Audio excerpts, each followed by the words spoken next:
3 match one day সিরিজের প্রথম ম্যাচে নিউজিল্যান্ডকে হারালো ইন্ডিয়া।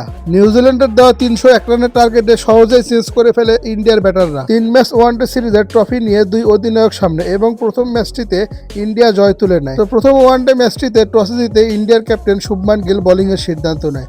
ব্যাট করতে আসে নিউজিল্যান্ডের ব্যাটাররা। দুর্দান্তভাবে শুরু করেন নিউজিল্যান্ডের ওপেনিং ব্যাটসম্যান ডেভন কনওয়ে। সেই সাথে আরেক ওপেনার হেনরি নিকোলাসও দুর্দান্ত ক্রিকেটটা খেলেন।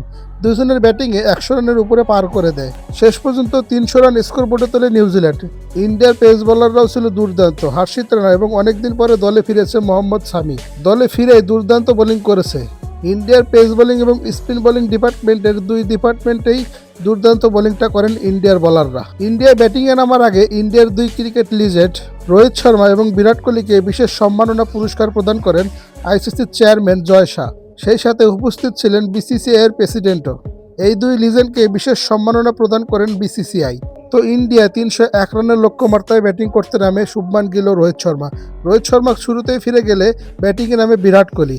বিরাট কোহলির সাথে শুভমান গিলের দুর্দান্ত ব্যাটিং, তাদের পার্টনারশিপটা দুর্দান্ত ছিল। সেই সাথে বিরাট কোহলি ইন্টারন্যাশনাল ক্রিকেটে 28,000 রান পার করে 50 করার পরই শুভমান গিল আউট হয়ে যায়, কিন্তু রানের চাকা সচল রেখেছিল বিরাট কোহলি। শেষ পর্যন্ত বিরাট কোহলি 93 রানে আউট হয়ে ফিরে গেলেন এবং বিরাট কোহলি সেঞ্চুরিটা মিস করেছেন।